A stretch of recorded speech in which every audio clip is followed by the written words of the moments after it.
What's going on? It's your host, Tyrus Duncan. I'm back with another episode of Ty Talks. Today, I have a very, very, very special guest, one of my closest friends. He goes by the name of Hicks. He's a young author, a father, entrepreneur, just a person who really enjoys figuring about life. I think that's why we have such great conversations and everything. But yeah, I'm so honored to have him on. I let him talk a little bit about himself. What's up, Demai? How you doing, man? I'm doing good, man. Thanks for asking. How you feeling? I'm here. I am here. Hey, I feel good to be here, man. We've been talking about doing something like this. So my name is Demond Hicks. I'm a young father, author, entrepreneur, like he said, author of 2 books, Keys to Elevate and The Mindset Shift, a powerful collection of 100 affirmations. And it just feels good to be here, man. And I appreciate you for having me on here. I'm ready. Absolutely. I'm ready. So for today's icebreaker, I know last episode with me and Nona, I just came up with a question on the spot. But I have these cards from this company called We're Not Really Strangers. You heard of them before? Mm-mm. It's very cool. Very cool. But they just have like a bunch of question cards. Okay. Hopefully one day I get sponsored by them. Speak it into existence. Level 1, it says perception. But I'm going to just choose a random one of these. Okay. And then we'll ask the question and we'll talk about it. Cool. Whatever like it is. That, yeah. What subject do you think I thrived in at school? You? Yeah. I think you strived in. I don't know why I wanted to say philosophy. That's not even a subject because you just good at just thinking. But I think reading. You think you say a lot of gems that stick with me and with a lot of individuals. Every time I do a video or I do a quote, that's something that stick out. One of the ones that you had said, you said, if you can't find the one, be the one. That's the one I always quote from you. I quoted you quoting me in the last video. Yeah, and I feel like, a lot of people need to hear those type of things to continue to move forward.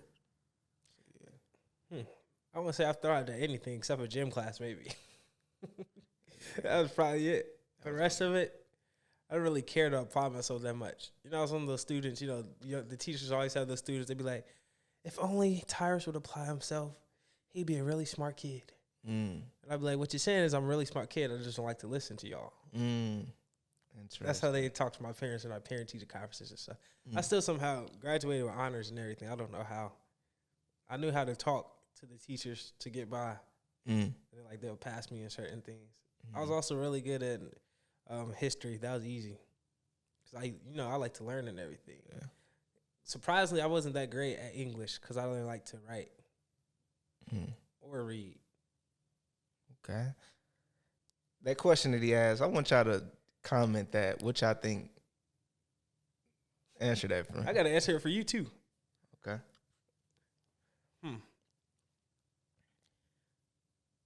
I'd probably say English. Consider you're an author now. So what's the question? What is a subject of school do you think you thrived at? Okay. Did I strive in English? I think I did pretty good. I think English, that's where they give you a thought and you're supposed to expound on the thought. Now, English probably is my favorite subject looking back on it. Yeah. Because it's not such objective as something like math or science.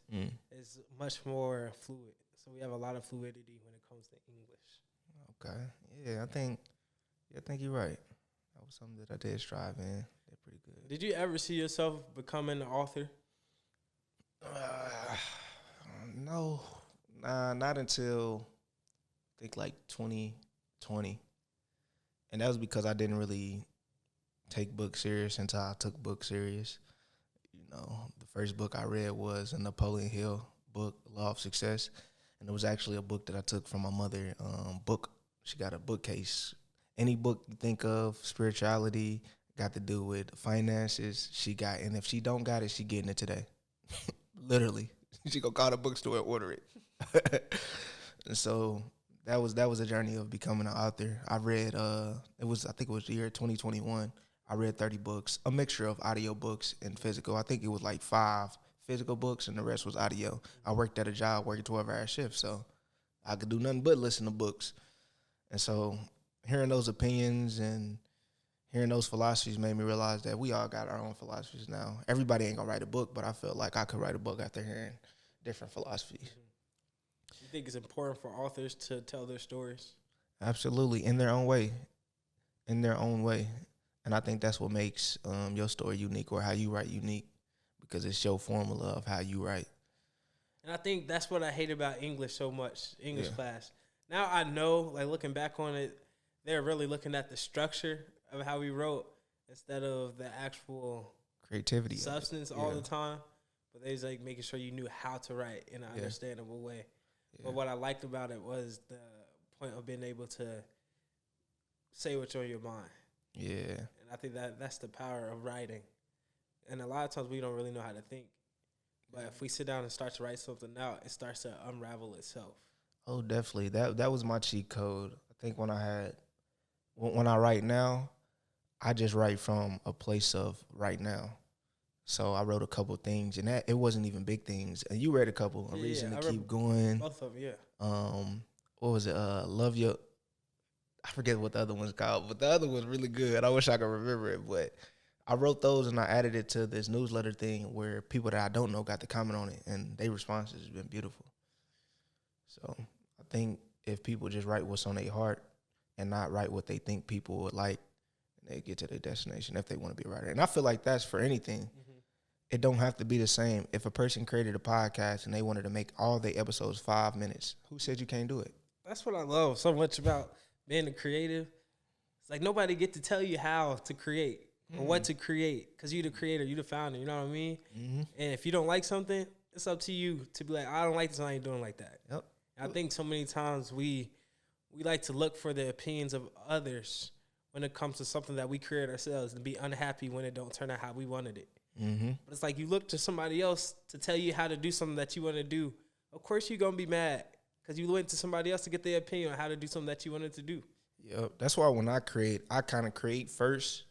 And then when I get to the point to where it's done, I ask a few people just to make sure that I ain't about to look crazy out here. But even then, I know this is what I like. And so if I like it, hey, I'm going to put it out there because it's really for me. Absolutely. Right now. And that's the truth. Like, I guess that gets into our subject.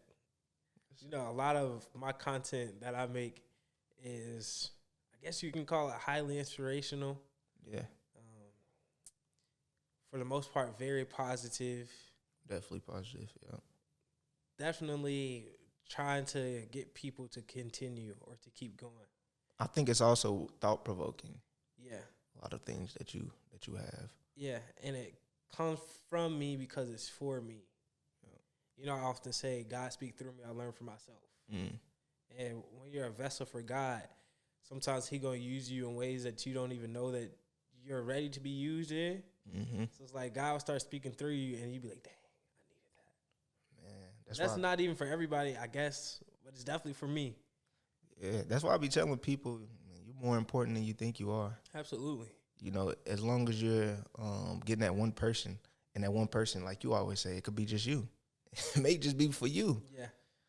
Yeah. We forget that. Yeah. It's so easy to get caught up in the moments that suck. And when the moments suck, like the reel I posted the other day, where it said, don't neglect the rain when you want the sun, because both are necessary for growth. And we forget that. It's like, oh, this rain sucks. Mm-hmm. Or does it? Or is that adding to the aspect of growth that is possible only with rain and sun? Yeah. And it's so easy to forget that.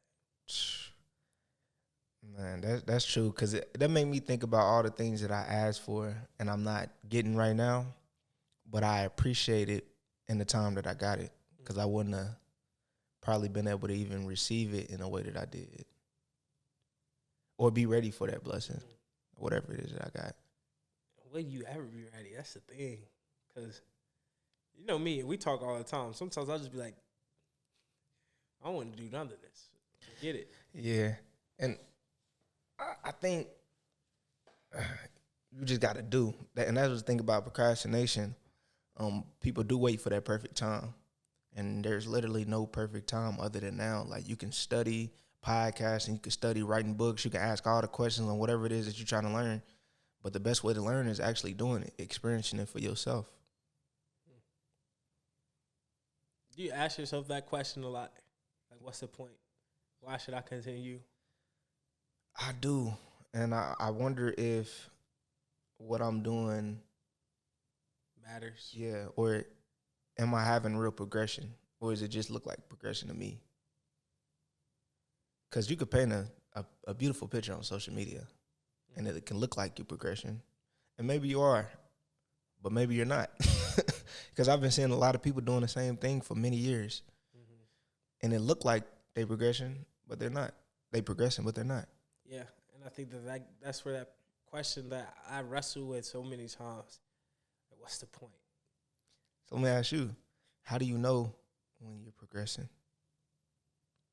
I don't think you always do. I think I talked about that on the last episode as well.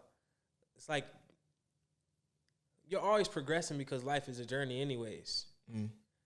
And it's about not so much progressing somewhere because you're going somewhere regardless, right? So it's like, yes, we're progressing, but where are we going? Because we are going somewhere. And the only end destination for all of us is death. But while we are on the journey of life, what are the checkpoints that we're going to hit before we do die? Mm. So it's like, are we progressing? For sure. Mm. Are we going in the direction that we need to go in order to feel fulfilled? Who knows? Only you. You're right. I want them at home that's listening to this or watching this. Answer that question. You know, how do you know if you progressing? Are you progressing right now? Do you feel like you're progressing? Do you feel like you're stuck? And then what was the other thing you said? Purpose? The checkpoints. Yeah. It's like I said, I think we are progressing. And I know we talk a lot of times. Sometimes you be like, I feel like I'm a hamster on the wheel. I feel like I'm a hamster on the wheel. Right. And I like to phrase it not as much as being a hamster on the wheel, but a person on a journey. Yeah. Like a person literally driving in a car. You know how it is going to Indiana. If you ever went to the West Coast, like from Indiana. Same thing. Like I went to Texas beginning of last year. We drove to Dallas from Indiana. Man, we was in the cornfields for 4 hours.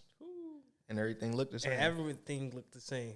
So sometimes we can be in these moments to where we feel like everything looks the same, but that does not mean that we're not progressing from where we are to where we're going. And literally, I'm probably repeating myself a lot because the truth of the matter is the best thing we can do in life is keep going.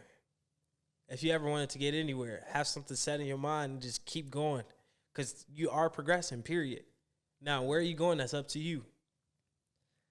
So when you said keep going, it just made me think about the people that's in the places that's ready to give up, that been giving they all.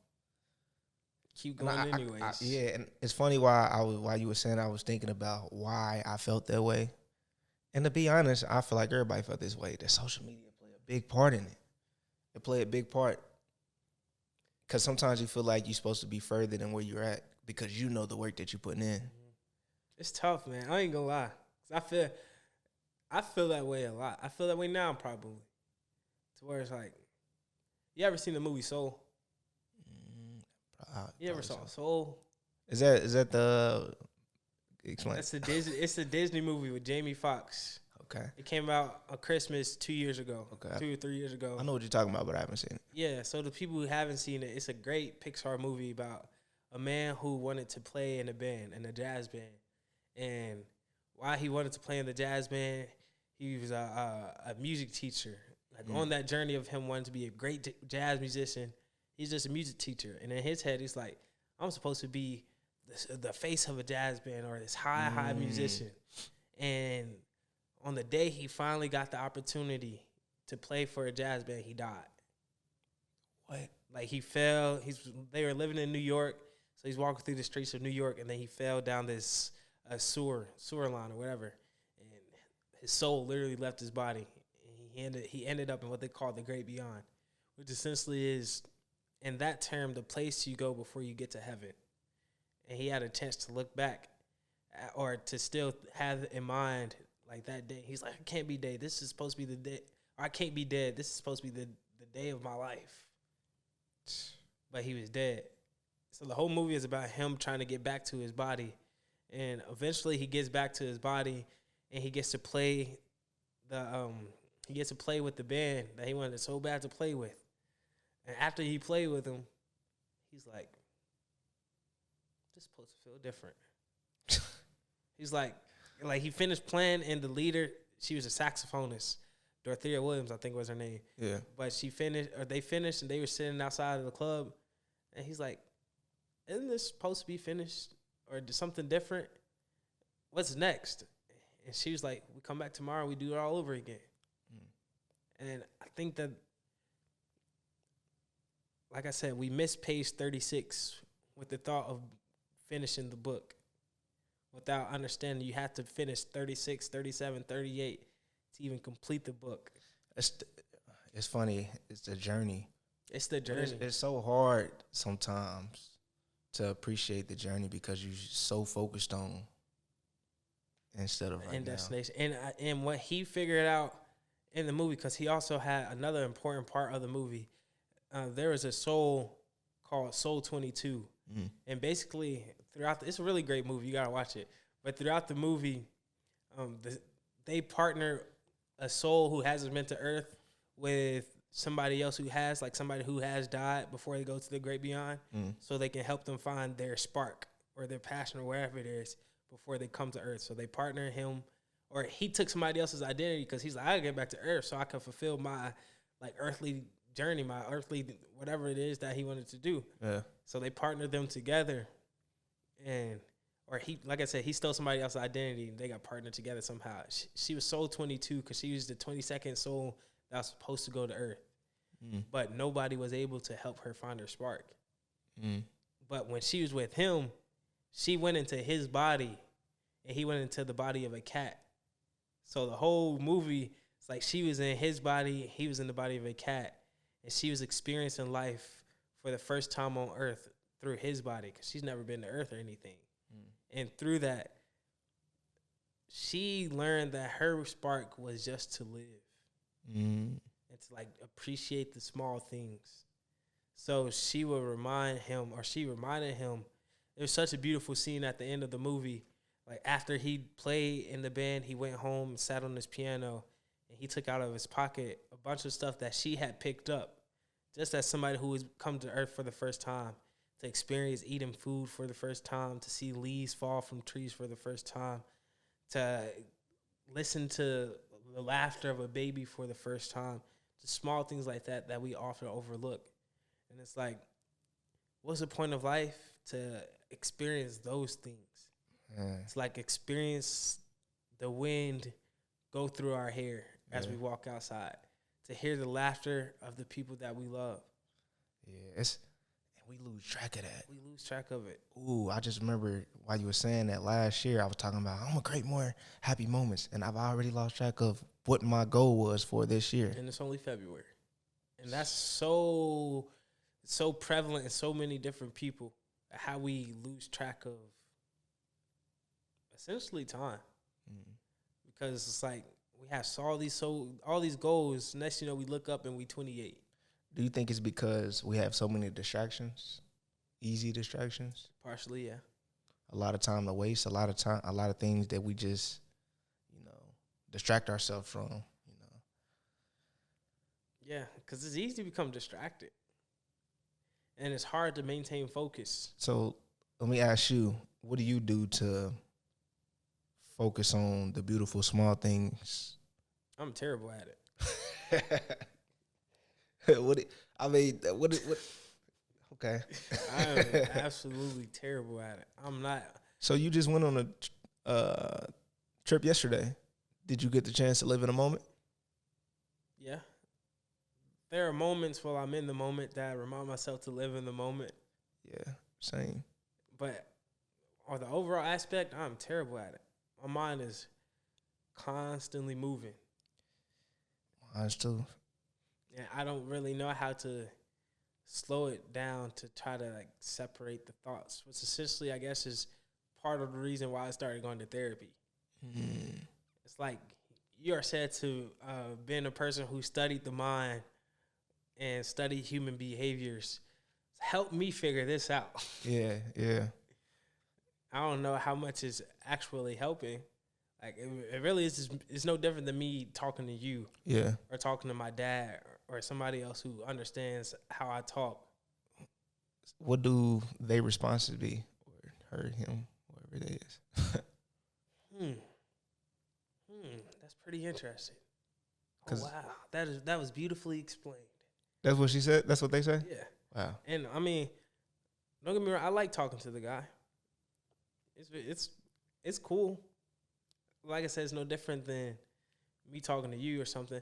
But I think that's partially my fault because, like last session, we were talking and he was like, you give a lot of great analogies, a lot of great parables about broader scale, broader things. Yeah.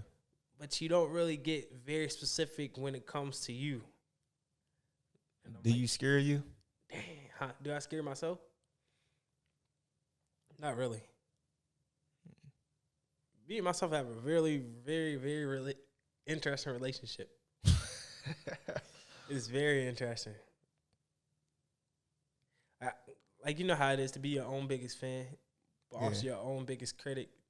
Oh. But also to be the one who is filled with the most doubt, all the insecurities, but also the one who knows the potential of What you can be. Yeah. So that's like me with me. And it's both of those sides always bickering with each other. Yeah. This side is like, Tyrus, you have the potential to be one of the greatest minds ever. And this side is like, Tyrus, nobody really cares about anything that you're talking about. You should just shut up. You know the funny thing about that? I think both is true. Very true. I think both is true. That's just the world we live in. It's like, who is it up to? It's up to you to decide who you listen to. That one or that one. Because all the voices are always going to be there. So it's like, since we know that we have multiple voices in our heads telling us a lot of different things, it would be wise to stop and to listen to the voice that is not telling you what you want to hear, but telling you what you need to hear. You have to be honest with that. You know what I mean? Because one of the voices could tell you all the things that you want to hear and has you avoiding all responsibility and accountability. And the other voice could just be dragging you all the way down and not wanting you to get nothing. And then the other voice could be telling you a mix of both. It's like, if you make this decision, this is going to happen. Like, there's a potential that this happens if you make this decision. Are you sure that you want to do this and deal with the consequences? Whereas the other one is like, you should just go ahead and do it. Just do it. Just do it. That's the flesh, essentially. And then the other side is like, you're an idiot. Why would you even think about doing that? And then that side that's on the side of risk, the side that's on faith, and being sincere about the consequences. Of course, there are some things that we know that we should not do at all. And there's some things that's like, maybe we should, maybe we shouldn't, who knows? That voice right there that pushes you through faith with hope, that's probably the voice we should listen to the most. The Christians call it the Holy Spirit. It's like, listen to that voice, the voice of essentially God within us, who's going to be honest with the consequences that come from the actions or the decisions that we make. Yeah, I think that's my difficulties, trying to figure out which way I need to go next and to make sure I'm making the right decision. That's been my hardest thing in my life so far. Would you say that you're proud of yourself? That's a good question. I don't think I'm proud of myself just yet. And it's funny, I expect for my parents to look at me in a certain way that I don't even look at myself just yet. I think we all do that. Like, we expect somebody to look at us, kind of that idea, people say fake it till you make it. We expect for people to look at it, the fake version, and that mask that we put on. We expect people to look at us as Spider-Man. In reality, we just Peter Parker. Yeah. Trying to portray the hero, not understanding that Spider-Man is just Peter Parker in the Spider-Man costume. Yeah. See, and that's the thing that bothers me too, is because, man, having parents that never give you that true I'm proud of you moment, like I'm proud of you, I haven't got that yet. Nothing I've done has impressed them. You don't think so? Oh no, not at all. Man, I remember telling my mama about the thing that I wrote, A Reason to Keep Going, and I told her all the comments.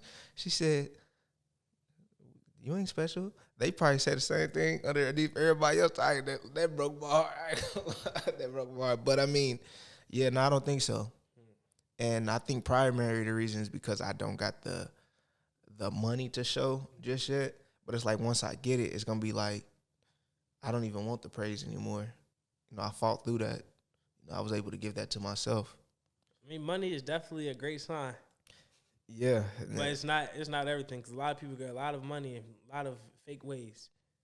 You ain't got to be real to get some money. yeah, that's true. A lot of people get money by playing people. Real quick, I just want to say this. I think the reason I feel that way is because I've seen my mother and father praise people has done less than me, or done something very small, to my opinion. They don't know them like they know you, though. Yeah. So, it's, again, a lot of people praise Spider-Man. They hate Peter Parker. And they the same person. And they the same person. Oh, man. You know what I mean? That was deep. You got to say it again, bro. That was deep. Oh, my goodness. This is my favorite part. It's true. A lot of people praise Spider-Man, but they hate Peter Parker. And they the same person. And what that creates is that duality of who am I supposed to be? Spider-Man or Peter Parker? Oh, man. And it's like Spider-Man is Peter Parker. They the same person. Or Peter Parker is Spider-Man. Wow. It's like, how do we bridge the gap between the person and the hero that we want people to see us as? Wow. And why do we want people to see us as the hero but not the person? When the person is who is the hero. Oh, man, bro. That's probably the deepest stuff I've ever heard you say. I wonder. That's going to be my favorite. Oh, man, this is going to be my favorite part of the episode. Let's think about that. Yeah, you're going to have to clip that one. That's my favorite part. That's my favorite one. Because, bro, that's how I feel. Like, I always tell, like, people, I got two sides to me. I got Demond Hicks and I got Demond. Social media, most of the people know Demond Hicks. I be telling April, like, that's my favorite character to play. I love to play him. But most people don't know Demond. And the reason why is because they think Demond Hicks is positive all the time. Demond, he complains. He's negative, quote unquote, because I'm being vulnerable and talk about my issues. He's negative. People always talk about that. It's crazy to me. They want you to be vulnerable, but when the real vulnerable side come out, you're not thinking positive. You're not thinking optimistic. Well, I guess you really don't want to hear how I really feel. You don't want to hear that real. You just want to hear that fake. Man. But not even that fake, but you just want to hear you just want to see Spider-Man. You don't love Spider-Man. I mean, you don't, like, I could see Peter Parker saying to Mary Jane, you don't love me, you love Spider-Man. Which is why. Uh-oh. Because you know Spider-Man. You just know the story of Spider-Man. Yeah. Mary Jane fell in love with Spider-Man even though she knew Peter Parker for years. Wow. The ones who get it will get it. The ones who won't. But Mary Jane fell in love with Spider-Man even though she knew Peter Parker for years. And she told him, she's like, I think I'm in love. And then he's like, oh, tell me about the guy. And she was explaining to Spider-Man, to Peter Parker, this man that he was portraying, but it was him. Right. I think that's even more deeper because it's like people fall in love with the idea of people. And that goes back to what you were saying, even with your favorite artist, my favorite artist. You were like, you don't want to see him, you don't want to meet him in person. Because the idea, you want to keep that idea Absolutely. of that individual. And I guess that's kind of dangerous because we put them in a high position. Yeah. Like, almost idea. I'm not going down that route. I'm not doing it. Man, I'm not doing that today. No. But yeah, like, people will fall in love with Spider-Man but hate Peter Parker. Yeah. When in reality, we are both Spider-Man and Peter Parker at the same time. Right. And what we need is for people to be able to accept both Spider-Man and Peter Parker, like, with all the flaws, which we call flaws but don't really be flaws, because the imperfections of man is what makes man beautiful. Right. And I'm not talking man as a man. I'm talking about man as a mankind. Yeah. Like the imperfections. Perfection itself is a social construct. Because what is it really? You ever notice everything that you hate about yourself, people love? A lot of times. So I don't hate much about myself. in general, for the people that's listening, like a lot of stuff. Oh, I hate my nose, and that'd be the one thing that gave you your identity. The one thing that people really love about. Yeah, I mean, I guess that comes to like a question: where do insecurities come from, ourselves or other people? And yeah, that's true. And one thing I learned, it's funny because it's like we talk about me and you a lot, the line between delusion and confidence.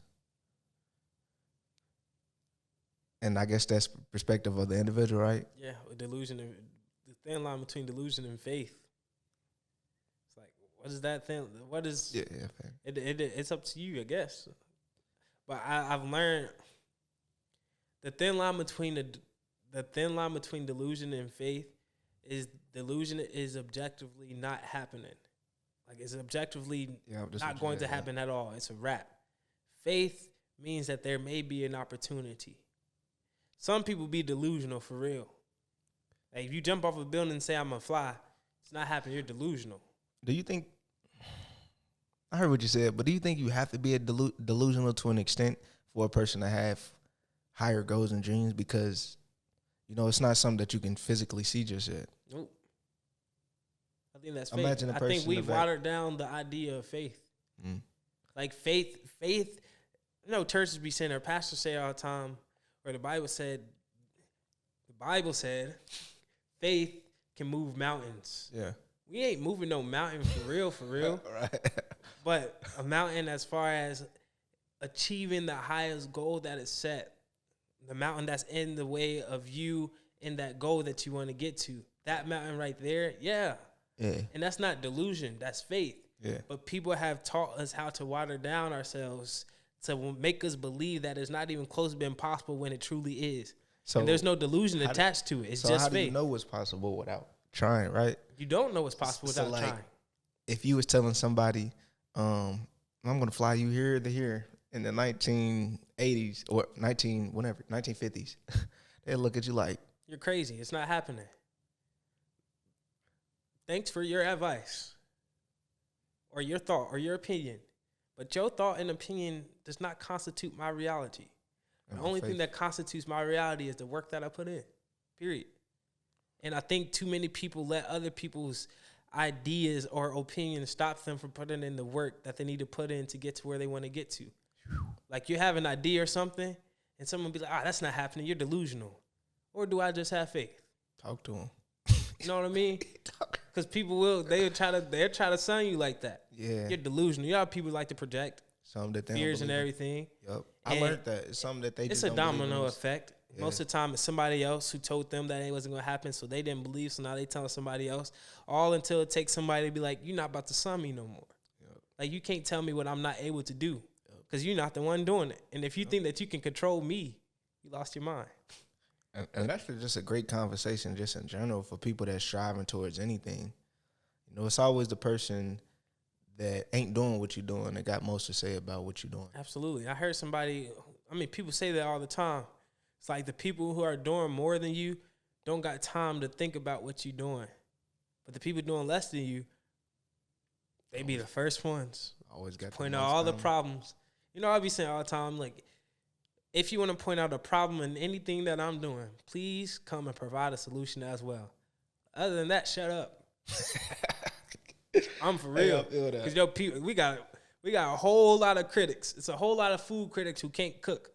There's a whole lot of music critics who don't know nothing about music. There's a whole lot of people who want to criticize thought, but they idiots.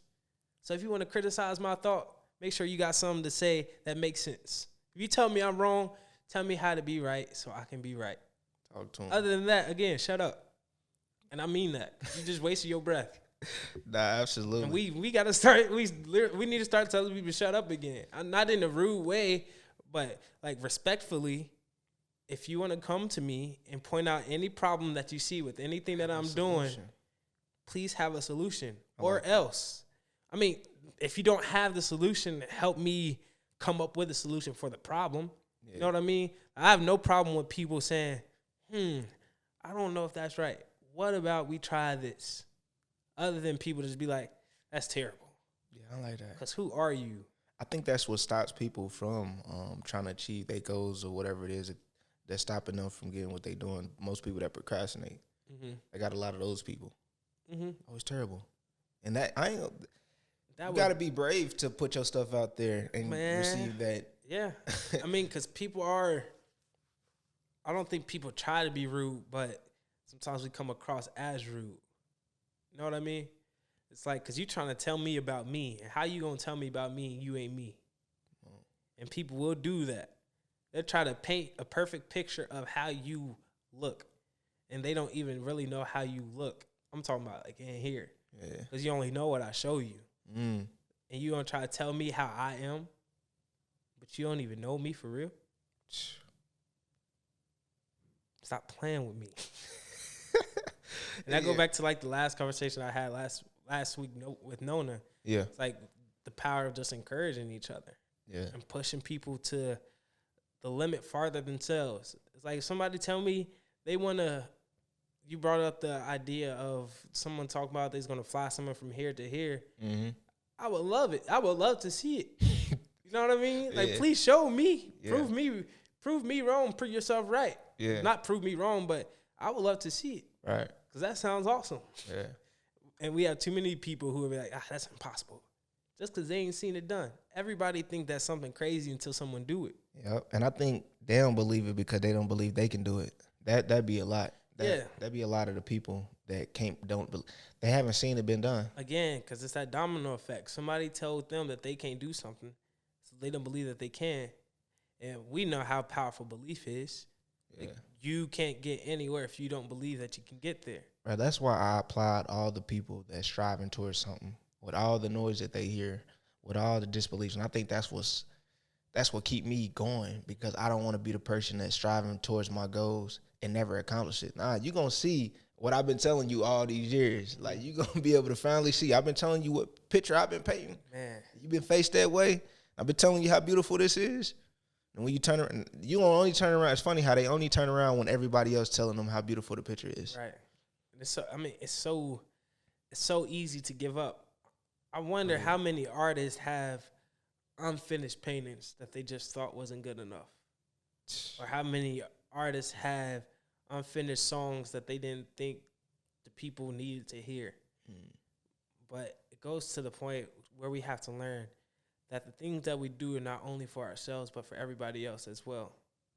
So it's like, because you never know who you're going to. We never know who we can affect. Yeah. And we affect everybody. Yeah. If that makes sense. It's true. It's like everything that we do, we affect everybody. It's like, it's not that deep. Maybe it isn't right now. Just that thought or idea of something not being that deep. And, you know, I like to paint pictures. Let me paint another picture. Yeah. It's like, say you have a shovel, right? I was just watching the movie Hoes earlier. You know the movie Hoes with Shia LaBeouf. Yeah. They was like, dig a hole that's 5 foot deep and 5 foot, like 5 foot, the diameter is 5 foot, whatever. But I say that to say, it's like, we have the shovel, which is choice and decisions that we are able to make. And then we have the ground, which is opportunity to the choice. So with the shovel, with every opportunity that we have, we may be digging a hole. And the small things that we like to say are not that deep. Every time we start digging that hole, just creates a deeper hole. So it's like you make a mistake or you do something, and you say, oh, it's not that deep. Get a little bit of dirt out the way. Then you do something again and say, it's not that deep. You just keep going, doing all this stuff that is not that deep, until eventually, that's when you know you're 6 feet under. So all the stuff that you were making excuses for, claiming that it wasn't that deep, ended up being that deep, and you end up 6 feet under, and now you're trying to find a way out if you can, if you're not dead. So it's like, just that thought itself, I'm not going to finish this painting. It's not that deep. Maybe that painting, or I'm not going to finish that song. It's not that deep. Music, man, music saved my life. Same. I'd be thinking, what if some people didn't finish the songs that they Like, they just said, it's not that deep. I'm not going to finish that song. My life would probably look completely different. Man, it's this quote that I heard. It was like, your obedience is tied to someone else's destiny. Yeah. And that's a great way to put into words of what I always say of everything that you do, either indirectly or directly affects everybody else around you, whether you like to admit it or not. Yep. It's like, it's not that deep, or maybe it is. For real. Maybe we should be more intentional with the decisions and the choices that we make, because they can affect everybody. Not they can, but they will affect everybody else around us, no matter how big or how small. That's true. So it's like power in that. I mean, look what you've created. And that goes back to what we were talking about earlier about, like, when we feel like giving up, why not? And it's because if we give up, that can literally be the end all or be all for somebody else's life. So it's like, why not give up? Because people are dependent on you to keep going.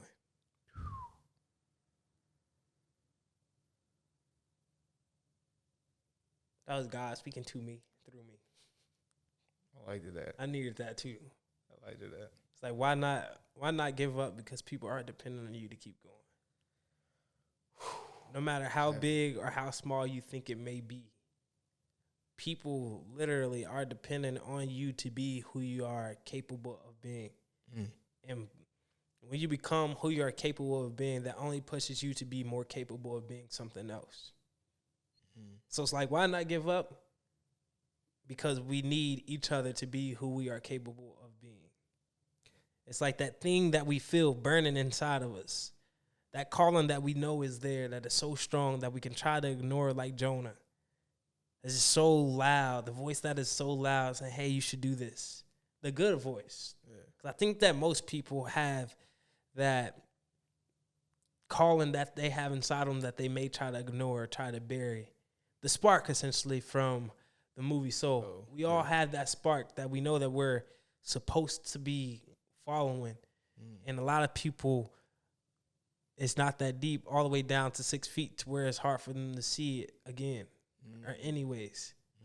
So it's like, maybe we should answer that call of the phone that's ringing that we know we should pick up. Because it is that deep. It's true. Not to change the subject, I was thinking about this as you were speaking. How do Spider-Man heal Peter? Comes to term with being both of them. Spider-Man 2, the greatest superhero movie of all time. Argue with me in the comments if you want to. But Spider-Man 2 is the greatest superhero of all time. Spider-Man is the greatest superhero movie of all time.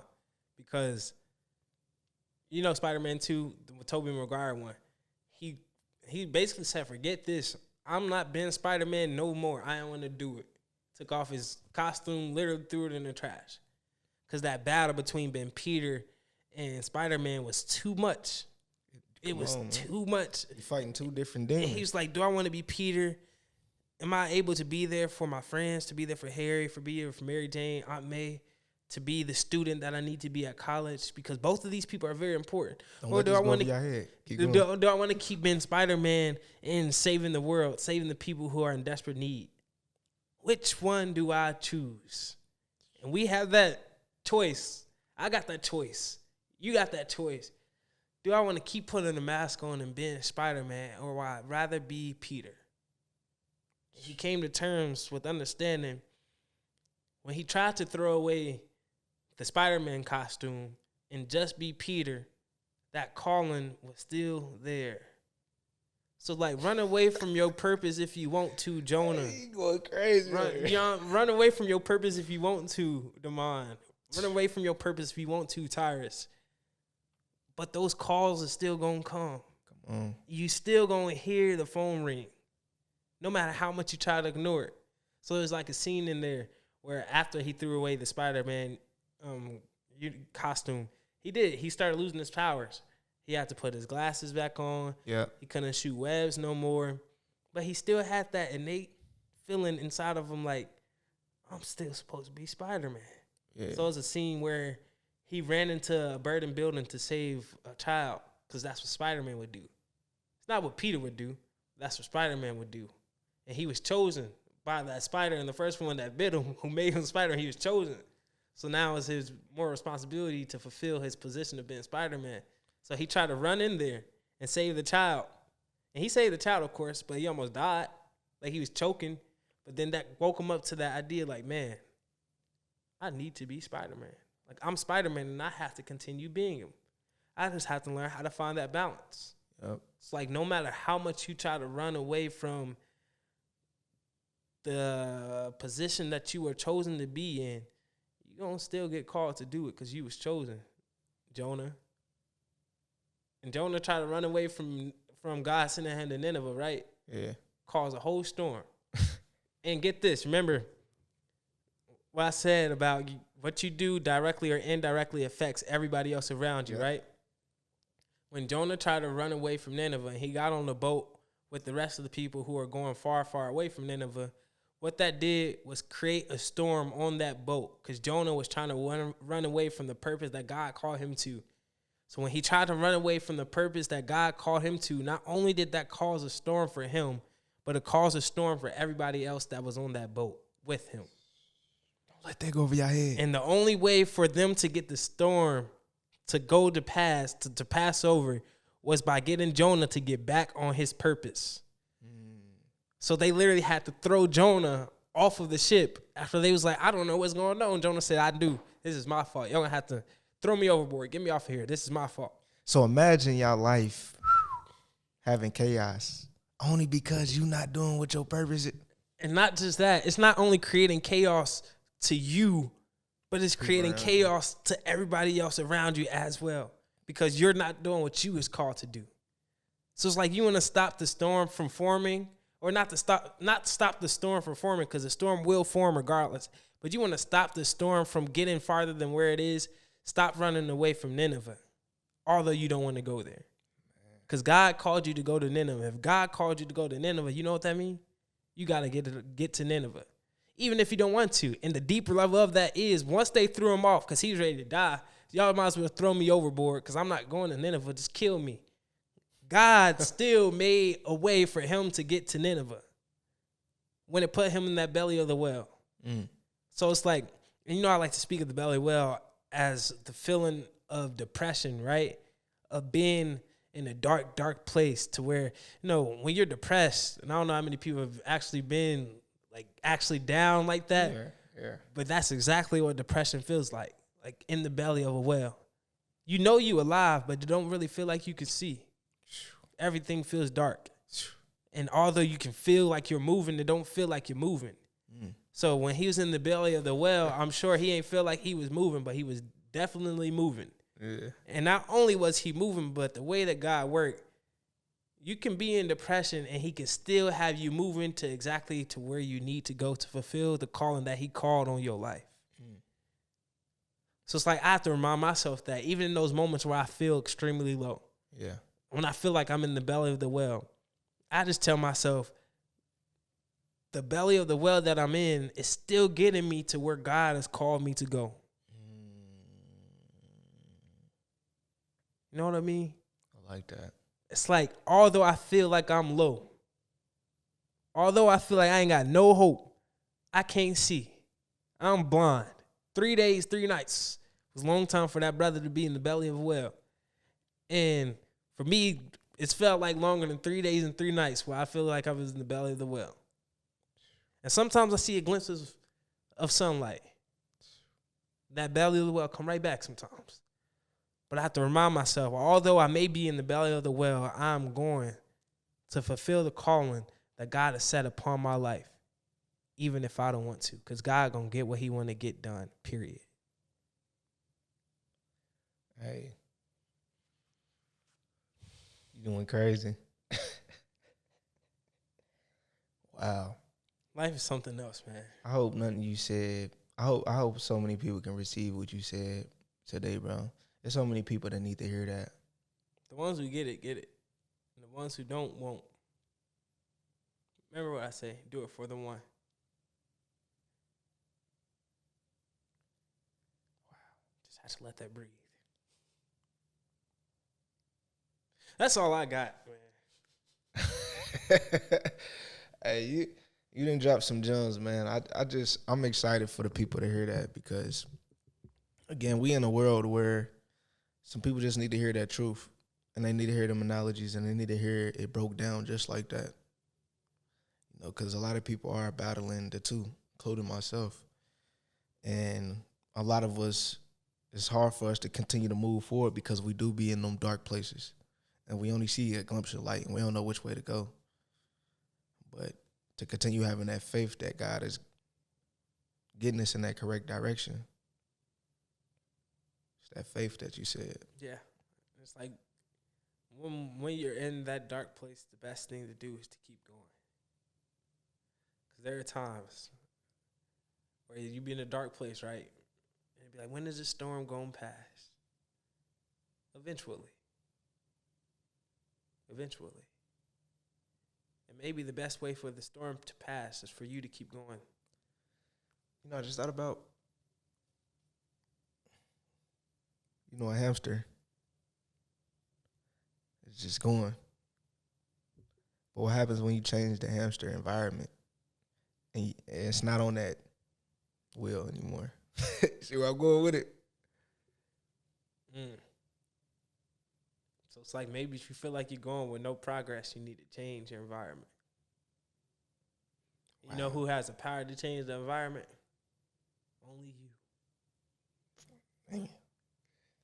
Man, this is a very powerful episode. Man, it is. Y'all probably see Damon on here a lot. We'll probably run back a couple of different conversations. This is how every conversation we have go, though. It definitely does. Even when we just be on the phone, this is how it is. Wow. Man, I thank you guys for tuning in to another episode of Thai Talks. If I even want to call it that, man. People want to call it a podcast. I guess the formal way of calling it, for me, is just sitting down having good conversation. Absolutely. And if you want to come on and have a good conversation, just let me know. Let Damon know, too, because he got a beautiful podcast. Check it out at Over the Top. Some fire episodes on there. Appreciate that. Fire episodes. I appreciate that. But yeah, you got anything else for the people, man? Win in real life. Try to stay off social media as best you can. Watch this, though. Watch this. And keep going. Re-listen to this so you can pick up things that you probably miss. Yeah. Share it to a friend. Very true. And remember that in closing, when you feel like giving up, or you feel like that storm is too much to bear, you feel like the weight is too hard to carry, you feel like the fire is too hot to stand in, the best way to get over it is to keep going. The best way to gain strength on something that you don't feel strong enough to carry is to keep lifting it so you gain the strength to carry it. Peace.